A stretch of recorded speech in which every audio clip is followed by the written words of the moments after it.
Israel, Iran మధ్య ఉద్రిక్తతలు అణుముప్పు చుట్టే తిరుగుతున్నాయి. ఇజ్రాయెల్పై ఇరాన్ భీకర దాడులకు బదులుగా ఐడిఎఫ్ ఇస్ఫహాన్ సిటీని టార్గెట్ చేయడంతో మొదలైన అణు భయాలు రైజీ ఇస్లామాబాద్ ఎంట్రీతో తీవ్రతరమవుతున్నాయి. ఇజ్రాయెల్ కంటే ముందే పాక్తో కయ్యానికి కాలుదువ్విన ఇరాన్ ఒక్కసారిగా స్నేహగీతం పాడటం వెనుక రహస్యమేంటనే చర్చ జోరందుకుంది. ఆ రెండు దేశాల మధ్య అణు ఒప్పందం జరిగే ముప్పుపైన అనుమానాలు వ్యక్తమవుతున్నాయి. ఇంతకు ఇరాన్ ప్రెసిడెంట్ ఇబ్రహీం రైజీ ఇస్లామాబాద్ పర్యటనకు ఎందుకు వెళ్లారు? 800 కోట్ల రూపాయల జరిమానాకు బదులు షహబాజ్ షరీఫ్ను ఏం అడగబోతున్నారు? ఆ రెండు దేశాల మధ్య నిజంగా న్యూక్లియర్ డీల్ జరుగుతోందా? Iran president Raisi Islamabad tour secrets ఏంటి? 3 నెలల గ్యాప్లో ఉద్రిక్తతలు స్నేహంగా ఎలా మారే? 800 కోట్ల జరిమానాకు బదులుగా ఇరాన్ ఏమడిగింది? పాకిస్తాన్, ఇరాన్ ఒకప్పుడు ఈ రెండు దేశాలు స్నేహమేర జీవితం, స్నేహమేర శాశ్వతం అని పాటలు పాడుకున్నవే. కానీ 1979లో ఇరాన్లో ఇస్లామిక్ విప్లవం జరిగినప్పుడు ఆ రెండు దేశాల మధ్య చీలిక ఏర్పడింది.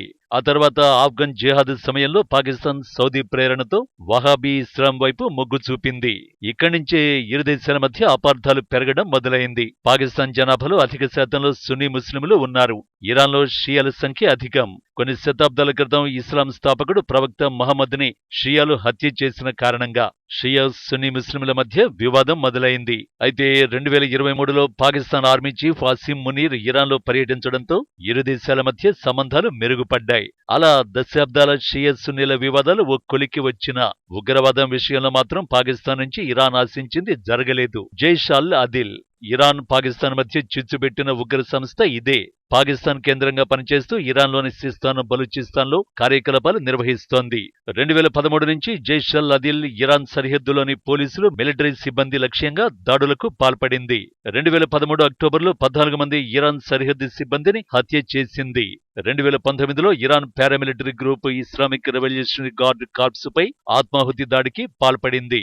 ఈ ఘటనలో 27 మంది మృతి చెందారు. ఆ తర్వాత పాక్ సరిహద్దులో 14 మంది భద్రతా సిబ్బందిని కిడ్నాప్ చేసింది. దీంతో ఈ ముఠా ఇరాన్కు పెద్ద తలనొప్పిగా మారింది. డిసెంబర్లో సిస్తాన్లో ఓ పోలీస్ స్టేషన్ పై దాడి చేసి 11 మంది ఇరాన్ అధికారుల్ని చంపేశారు. ఈ ఘటనను ఇరాన్ తీవ్రంగా పరిగణించింది. ఈ క్రమంలోనే ఎయిర్ స్ట్రైక్స్ తో జైష్ అల్ అదిల్ స్థావరాలపై విరుచుకుపడింది. మరోవైపు ఇరాన్ ఎయిర్ స్ట్రైక్స్ కు పాకిస్తాన్ కూడా కౌంటర్ ఇచ్చింది. ఇరాన్లో ఉగ్రవాద స్థావరాలపై ఎయిర్ స్ట్రైక్స్ చేసి ఇక్కడితో అన్ని ఆపేయాలని ఇరాన్ హెచ్చరించింది. నిజానికి ఇరాన్ పాకిస్తాన్ యాక్షన్ చూసిన తర్వాత ఆ రెండు దేశాల మధ్య యుద్ధం తప్పదని అనుమానాలు మొదలయ్యాయి. కానీ 3 నెలలు తిరగకుండానే పరిస్థితిలో చాలా మార్పు వచ్చింది. అది కూడా ఇజ్రాయెల్పై భీకర దాడి తర్వాత. ఇస్లామాబాద్తో దేనికైనా రెడీ అనే దగ్గర నుంచి తమ మధ్య అసలేం జరగనట్టే రెండు దేశాలు వ్యవహరించడం మొదలైంది.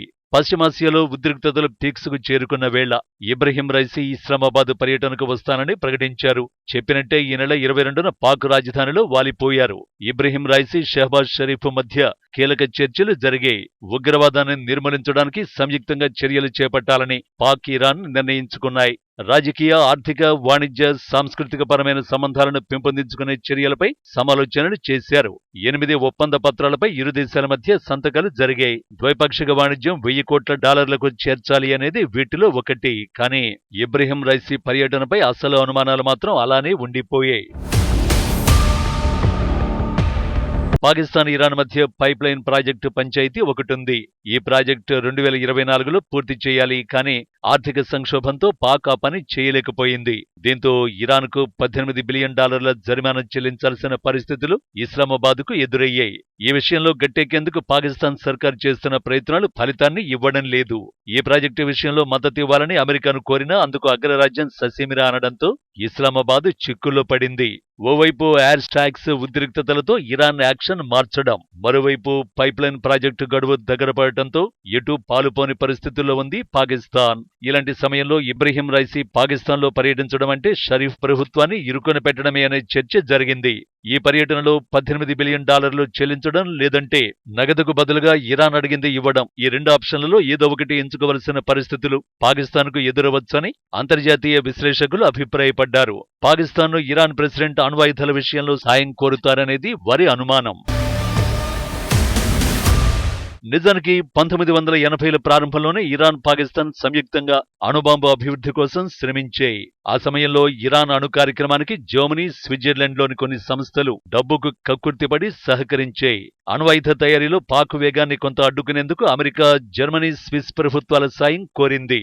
పాక్ సహకరించే సంస్థలపై చర్యలు తీసుకోవాలంది. పశ్చిమ జర్మనీలోని బాన్, స్విట్జర్లాండ్లోని బెర్న్ కంపెనీలను ఆపలేకపోయింది. అప్పట్లో ఇజ్రాయెల్ నిఘా సంస్థ మొసాదే ఆ రెండు దేశాల అణుకుట్రలకు చెక్ పెట్టింది.